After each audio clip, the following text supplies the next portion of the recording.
Uttar Pradesh police exam के लिए 2 हफ्ते का समय बचा हुआ है और इन 2 हफ्तों में आप जो भी करते हैं उसका रिजल्ट पर बहुत गहरा प्रभाव पड़ने वाला है। मेरे पास है, ये आपके सामने है, 35 प्रश्न होंगे जो हिंदी के होंगे। इसको हम लोग बहुत कम समय में देखने वाले हैं एग्जाम के दृष्टिकोण से। इसमें मैं बताऊं जो एग्जाम के दृष्टिकोण से आपको फैक्ट इम्पॉर्टेंट लगेंगे प्रश्नों से संबंधित, उस फैक्ट को मैं बताऊंगा। अनरियल की बातें यहाँ पे नहीं करने वाले हैं हम लोग। समय को बिल्कुल ध्यान में रखेंगे, आपका समय यकीन मानिए बर्बाद नहीं होने वाला है। तो शुरू करते हैं हम लोग। पहला प्रश्न आज के लिए, निम्न में अल्पप्राण व्यंजन कौन सा है? अल्पप्राण व्यंजन यहाँ पर पूछा है, इसके अलावा भी कई चीजें पूछ सकता है अल्पप्राण के बारे में। ठीक है, देखिए जब हम लोग लिखते हैं क, ख, ग, घ और अंगा, यहाँ पर पहला, तीसरा और पांचवा वाली लाइन कहाँ तक? प तक। ठीक है, प तक, पांचवा वाली लाइन ऊपर से नीचे तक, ये अल्पप्राण होते हैं। ठीक है, अल्पप्राण। और बाकी ये दूसरा और चौथा लाइन जो होता है यह महाप्राण होता है। इतना जान गए आप। और एक चीज शॉर्टकट में आप जान लीजिए, जहां पर यच लगता है, जैसे ख है ना, ख को कैसे लिखेंगे? के एच लिखेंगे, तो ये ख होगा, तो ये जान लीजिए महाप्राण है। यहाँ पे घ लिख रहे हैं ना, तो जी यच लिखेंगे। ठीक है, तो यच जहां पर आएगा वो वैसे भी आप जान लीजिए ये क्या होगा? महाप्राण होगा, पहचानने के लिए। क्लियर? चलिए, तो यहाँ पर कौन सा हो जाएगा? ग वाला हो जाएगा, विकल्प बी सही है। चलिए अगले प्रश्न की तरफ चलते हैं हम लोग। दिगंबर का सही संधि विच्छेद बताइए। दिगंबर का सही संधि विच्छेद बताइए। संधि संधि जानते हैं 3 प्रकार का है, स्वर संधि, व्यंजन संधि और विसर्ग संधि। जहाँ पर स्वरों का मेल होता है स्वर संधि कहते हैं, जहाँ पर व्यंजन का मेल होता है व्यंजन संधि, और विसर्ग संधि हलंत वाले को कहेंगे। ठीक है, इसके योग से जो बनता है। तो यहाँ पर दिगंबर का संधि विच्छेद हो जाएगा दिक धन अंबर। ठीक, दिक धन अंबर हो जाएगा यहाँ का संधि विच्छेद। और जो संधि होगा इसमें ये व्यंजन संधि होने वाला है, संधि होने वाला है। चलिए एक चीज और देख लेते हैं यहाँ पर जो एग्जाम में आपके पूछा जा सकता है। देखिए जो पहला लाइन है ना, क हो गया, च हो गया, ट हो गया, त हो गया, प हो गया। इसके बाद यदि तीसरी वाली लाइन, चौथी वाली लाइन या पांचवी लाइन, ठीक है, तीसरी लाइन चौथी लाइन आ जाए, उसके अलावा अंतस्थ व्यंजन आ जाए, अंतस्थ व्यंजन आ जाए, उसके बाद जो है स्वर आ जाए, मतलब क के साथ चाहे ग वाला लाइन, ग ज वाली लाइन आ जाए, तीसरी लाइन जो हम बताए हैं ग से नीचे जो चलता है, या तो उसका चौथा लाइन घ वाला लाइन, या तो अंतस्थ व्यंजन आ जाए, य र ल व, ये अंतस्थ व्यंजन है 4, और उसके या तो अलावा स्वर आ जाए। इनमें से कोई भी आ जाए पहले लाइन वाले के साथ, तो ये उसी लाइन के तीसरे में बदल जाएगा। जैसे प फ ब में बदल जाएगा ये, और त थ द में बदल जाएगा ये, ऐसे क ख ग में ये बदल जाएगा। ठीक है ना, इस चीज को ध्यान में रखेंगे। तो दिगंबर है ना, ये जब टूटा है तो ग किस में बदल गया है? ग वाला बदल गया है क में, क वाला बदल गया है ग में, पहला वाला तीसरे वाले में बदल गया है। और देखिए यहाँ पर क्या कहा है, पहला वाला लाइन आया ना, पहला वाला लाइन यहाँ पे क के आगे यानी कि स्वर आया है, अ आया है, तो ये बदल गया है अपने के तीसरे वाली लाइन में। उम्मीद करता हूँ आपको समझ में आया होगा। विकल्प डी सही है। आगमन में उपसर्ग कौन सा है? ये आगमन में आ उपसर्ग है। जब किसी मूल शब्द के आगे उसके आगे उपसर्ग लगता है और उसका थोड़ा बहुत अर्थ बदल देता है, तो वहाँ पर क्या हो जाता है? वो उपसर्ग होता है। और शब्द के अंतिम में जो चीज़ लगता है उसे हम लोग प्रत्यय कहते हैं। ये चीज़ आप जानते होंगे। इसका मतलब आ का मतलब हो जाएगा सीमा होता है, सीमा मतलब बॉर्डर, वो वाली फील आएगी वहाँ पे। और होता है, समेत होता है, कमी भी होता है, विपरीत होता है इसका अर्थ। चलिए अगले, दवा किस भाषा का शब्द है? दवा किस भाषा का शब्द है? जानते हैं जो शब्द है इसकी उत्पत्ति 4 जगह से मानी जाती है। एक है तत्सम, एक है तद्भव, और एक है देशज और विदेशज। ठीक है, ये माना जाता है। तो 4 ओरिजिन है इसका। तो दवा जो है ये शब्द है फारसी भाषा का शब्द है, फारसी भाषा का शब्द है। विकल्प सी यहाँ पर सही है। कबूतर भी फारसी भाषा का शब्द है, गुलाब है, जादू है, दीवार है, चरखा है, खरगोश है, कबूतर है, ये सब चीज़ें हैं। चलिए, हमें अपशब्द नहीं बोलना चाहिए। इस वाक्य में व्याकरण की दृष्टि से रेखांकित शब्द क्या है? रेखांकित शब्द जो अपशब्द है यहाँ पे रेखांकित होना चाहिए था, जो नहीं है। यह क्या है? अपशब्द क्या है? यह एक संज्ञा है। संज्ञा उसे कहेंगे हम लोग जो जब किसी भी एक्टिविटी को नाम दे दें कुछ, उसे हम लोग संज्ञा कहते हैं। यानी कि गाली किसी को दे रहे हो आप, उस क्रिया को क्या कहेंगे? मतलब इस कार्य को हम लोग कहेंगे अपशब्द। ठीक है। गाली, गाली शब्द जो है वह अपशब्द है। तो उस एक्टिविटी को जब हम नाम दिए ना, और जब किसी चीज़ को नाम देते हैं तो वहाँ पर वो क्या हो जाता है, वो हो जाता है संज्ञा। तो यहाँ पर वो क्या है, संज्ञा है। विशेषण जब उसकी विशेषता बताए, जब संज्ञा की विशेषता बताए वो विशेषण है। जैसे लंबा हो गया, काला हो गया, छोटा हो गया, ये सब चीज़ उपसर्ग शब्द के आगे लगता है। अव्यय वो चीज़ होता है, वो शब्द जो किसी भी स्थिति में वो बदलेगा नहीं, जैसा है वैसे ही लिखा रहेगा। जैसे किंतु, किंतु और, ये इनको और किसी तरह नहीं लिख सकते, मतलब जहाँ भी लिखोगे इसी तरह लिखोगे। इस पर लिंग वचन का कोई प्रभाव नहीं पड़ता है। वह धीरे धीरे चल रहा है, रेखांकित शब्द को पहचानिए। यहाँ पर जो है धीरे धीरे, धीरे धीरे क्या है, धीरे धीरे क्रिया विशेषण है। धीरे धीरे पहले तो चल रहा है, सामान्य स्थिति हो गया, लेकिन हम बता दिए क्या, वो धीरे धीरे चल रहा है, यानी कि उसकी विशेषता बता दिए, तेज या धीरे धीरे, तो वो क्या हो गया, विशेषण हो गया। लेकिन धीरे धीरे चल रहा है, जब धीरे धीरे चल रहा है, धीरे धीरे शब्द आया, मतलब तेज है कि धीरे है, वो हो जाएगा क्रिया विशेषण। ठीक है, विकल्प सी यहाँ पर सही है। चलिए, धूसर का पर्यायवाची क्या होगा। धूसर जो है यह किसका पर्यायवाची बता दें हम पहले। खनक, खनक चोर को बोलते हैं, चोर है। सदन मतलब घर होता है, ठीक। गजवदन मतलब गणेश, गजवदन मतलब हाथी के जैसा वदन। बेसर का मतलब होता है, बेसर का मतलब धूसर, धूसर बेसर का मतलब है। ठीक है, विकल्प सी यहाँ पर सही है। चलिए अगले प्रश्न पे, जीने की इच्छा रखने वाले को क्या कहते हैं। जीने की इच्छा रखने वाले को क्या कहते हैं, ये आप हो सके बताइए। मैं दूसरा बताता हूँ। जिज्ञासु, जानने की इच्छा, जानने की इच्छा वाले को जिज्ञासु कहते हैं। जिजीविषा, जिजीविषा जीने की इच्छा, जो आपके प्रश्न में पूछा है, जीने की इच्छा, विकल्प बी सही है। और जिगीसु, ये जीतने की इच्छा होता है। पिपासु मतलब पीने की इच्छा, ये होता है। ठीक है, तो यहाँ पर विकल्प बी वाला सही था। भिन्नार्थक शब्द का चयन करिए। भिन्नार्थक यहाँ पे होगा, भिन्नार्थक लिख दिया है। तो अब देखिए, अनल, हुतासन, पावक दहन दिया है। अनल, हुतासन, पावक दहन, कृषाणु, ये तीनों अग्नि का पर्यायवाची, किसका, अग्नि का पर्यायवाची है। बाकी ये अनिल है जो ना, ये हवा का पर्यायवाची है, वायु का पर्यायवाची है। तो विकल्प बी यहाँ पर सही होगा। समूह, समूहार्थक शब्द चिन्हित कीजिए। यहाँ पे समूह वाले शब्द को चिन्हित करना है। तो समूह आप खुद जान जाओ, पुरुष है, स्त्री है, मनुष्य है, भीड़ है, तो भीड़ क्या होगा, समूह वाला शब्द हो जाएगा।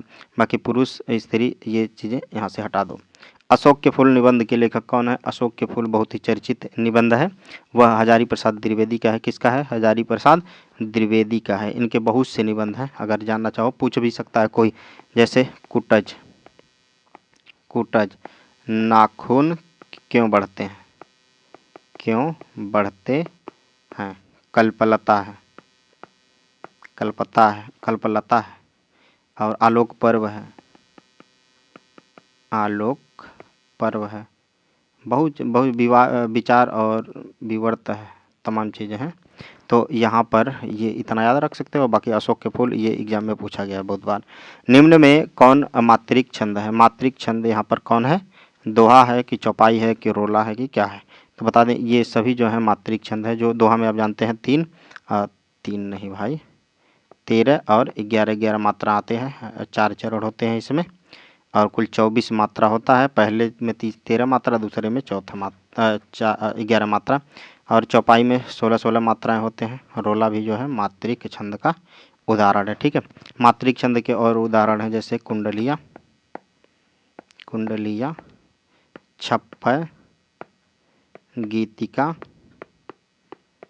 ठीक है, उल्लाला, ये सभी हैं। ठीक, मात्रिक छंद, मात्रिक छंद मतलब जिनको हम लोग मात्रा से जिनमें कलाकारी किया जाता है, और वही अगर अक्षरों से कलाकारी जाता है, कलाकारी किया जाता है जैसे वर्ण से, तो उन्हें हम वर्णिक छंद बोल देते हैं।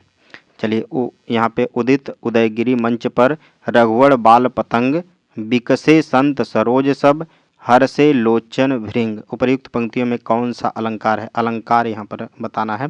यहाँ पर रूपक अलंकार होगा। कौन सा अलंकार होगा, रूपक अलंकार होगा। जब किसी चीज़ का सीधा नाम बदल दिया जाता है, नाम नहीं, उसको सीधा कह दिया जाए कि वो वही चीज़ है। जैसे उपमेय को उपमान का रूप दे देना, यानी कि जो विशेष है, जैसे काला हिरण, काला हिरण, हिरण अगर नाम दे दिए हम लोग, तो काला हिरण, काला हिरण कह दिया ना। अब इसका अगर दोनों में भेद हटा दिया जाए, जैसे चरण जो है कमल के जैसा है, अगर कह दें चरण कमल हम लोग कहते थे, तो वहाँ पर क्या हो जाता है, यानी कि चरण जो है वो कमल ही है। दोनों में भेद अगर खत्म हो जाए तो वहाँ पर रूपक अलंकार होता है। बस इतना समझ लो आप, ठीक।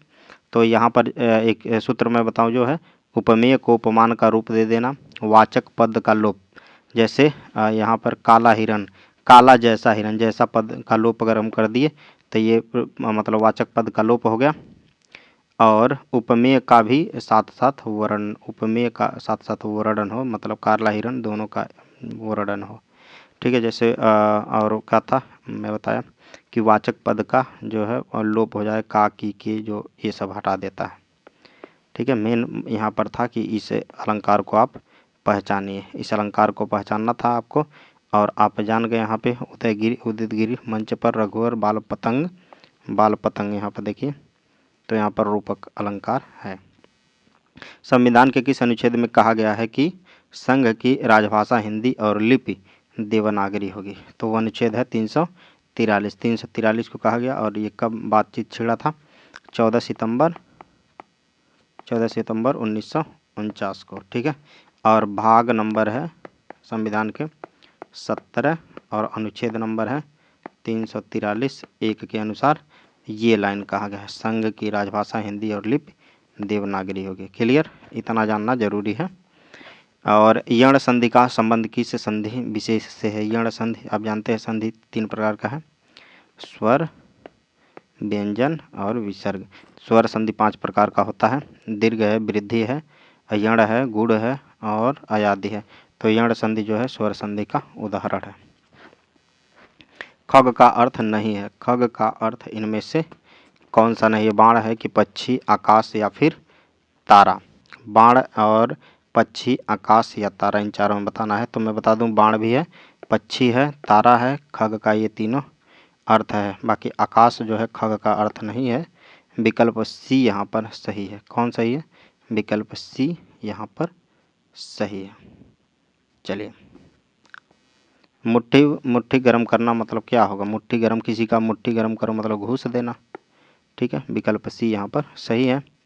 चलो, प्रथम विश्व हिंदी सम्मेलन कहाँ हुआ था? प्रथम विश्व हिंदी सम्मेलन कहाँ हुआ था? ये इस चीज़ को बताओ। दिल्ली, नागपुर, मॉरिशस या फिर लंदन? तो प्रथम विश्व हिंदी सम्मेलन दिल्ली में होगा, ठीक है।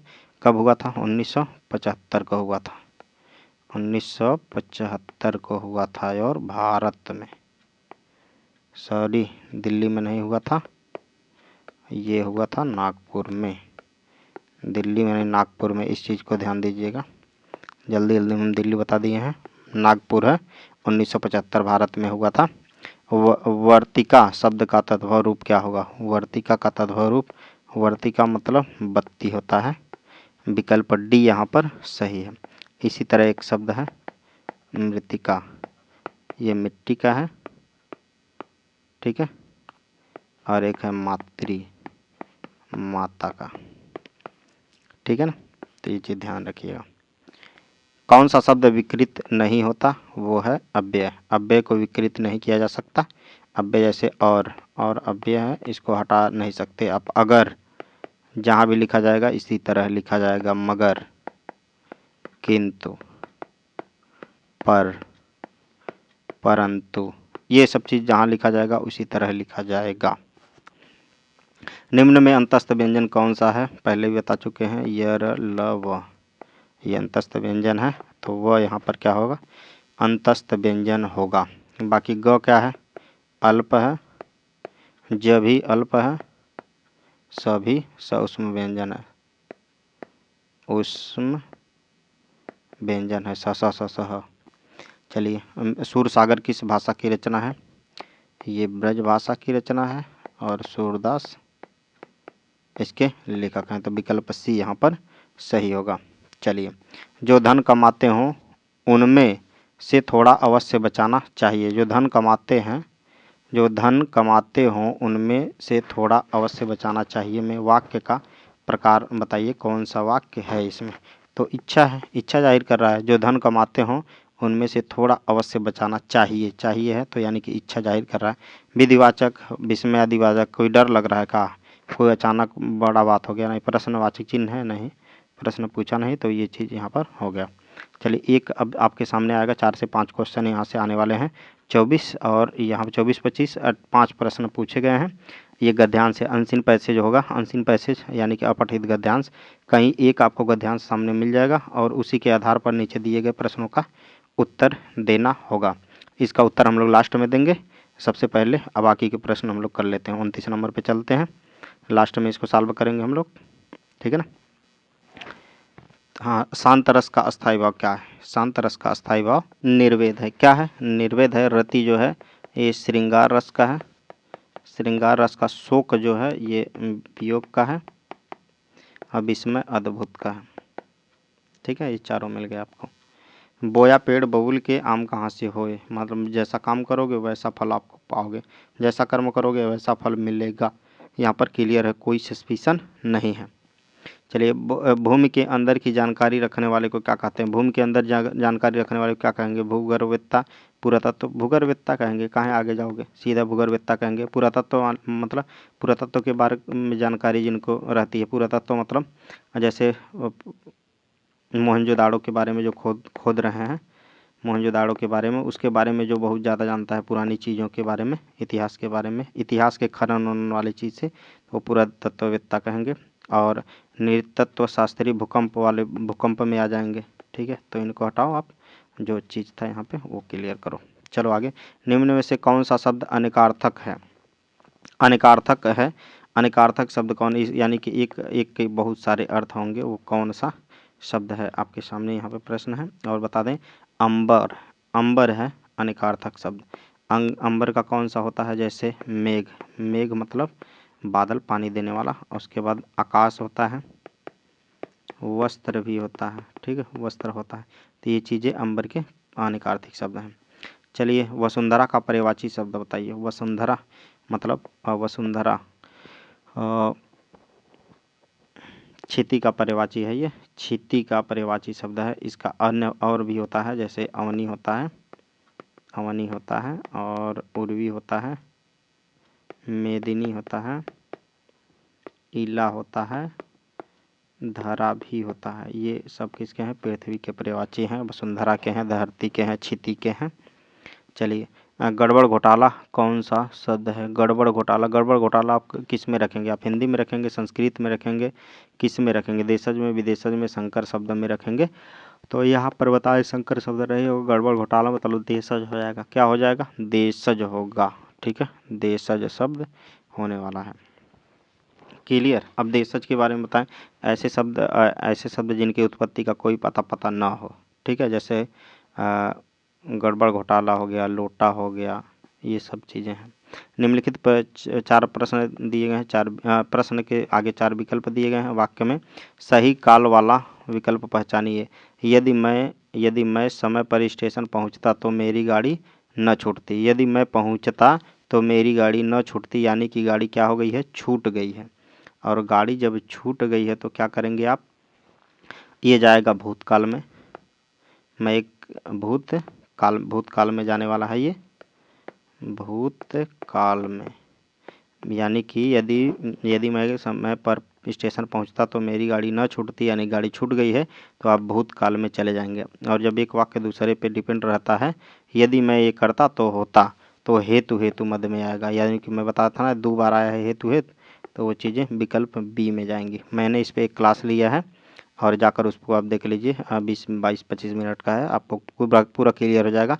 1 से 2 नंबर यहाँ से 100% मिलने वाले हैं, वो वीडियो देख लीजिए आप लोग। चलिए हिंदी में कारक के भेद हैं। हिंदी में कारक के कितने भेद हैं? तो वो भेद हैं 8। कितने भेद हैं? 8 भेद हैं हिंदी में कारक के। वो है ना, कर्ता कारक, कर्ता कारक, कर्म कारक, कर्ता ने कर्म को करण से करण कारक, संप्रदान कारक, अपादान कारक, और ये संबंध कारक,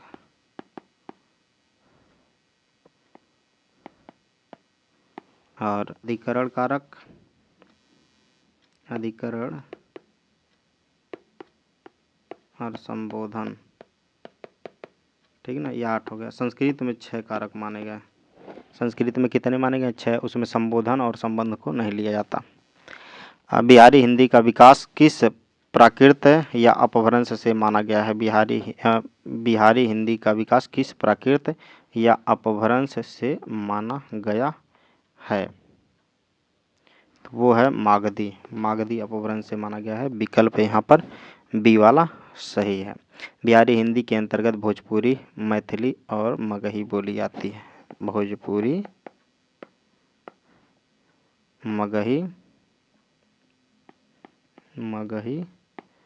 मैथिली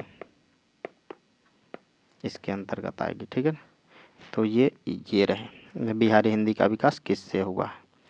ठीक है, चलिए हिंदी का विकास जो है सरसैनी अपभ्रंश से हुआ है। अब चलिए ये चीज़ हो गया। अब हमारे पास बचा एक 37 प्रश्न हो गए पूरे हम लोगों के। 37 प्रश्न हो गए, देखिए नहीं है। अब हम लोग गद्यांश वाला देख लेते हैं, एक बचा हुआ है जो गद्यांश वाले भैया आ जाइए। 28 नंबर से था, नहीं 24 नंबर से। चलिए यहाँ पे आप कोशिश करेंगे कि एक बार प्रश्न को पढ़ेंगे और उसके बाद उत्तर उसमें तलाश करेंगे। आज का मानव अपने व्यक्तित्व और अस्तित्व के प्रति इसलिए संकुलित है क्योंकि, चलिए हमारी विज्ञानागृत शिक्षा की सर्वाधिक महत्वपूर्ण देन क्या है, और मानव जीवन को भस्मासुर बनने से कैसे रोका जा सकता है, और आधुनिक मानव विकास को सर्वांगीण नहीं कहा जा सकता क्योंकि, और अणु विस्फोट को मानवतावाद की मर्यादा देना तभी संभव है जब व्यक्ति की, ठीक है। अब जो भी हो आगे वो चीज़ हम लोग उसमें देखेंगे। ध्यान से शिक्षा को वैज्ञानिक और प्राविधिक मूलाधार देकर हमने जहां भौतिक परिवेश को पूर्णतया परिवर्तित कर दिया है और जीवन को अप्रत्याशित गतिशीलता दे रही है, वहीं साहित्य, कला, धर्म और दर्शन को अपनी चेतना से बहिष्कृत कर मानव विकास को एकांकित बना दिया है। पिछली शताब्दी में विकास के सूत्र प्रकृति के हाथ से निकलकर मनुष्य के हाथ में पहुंच गए, विज्ञान के हाथों में पहुंच गए, और इसलिए बंद गली में पहुंचने का अर्थ मानव जाति का नाश भी हो सकता है। ये प्रश्न पहले में ही था। देखिए, आज का मानव अपने व्यक्तित्व और अस्तित्व के प्रति इसलिए शंकालु है क्योंकि आया है ना यहाँ पे, तो वो क्योंकि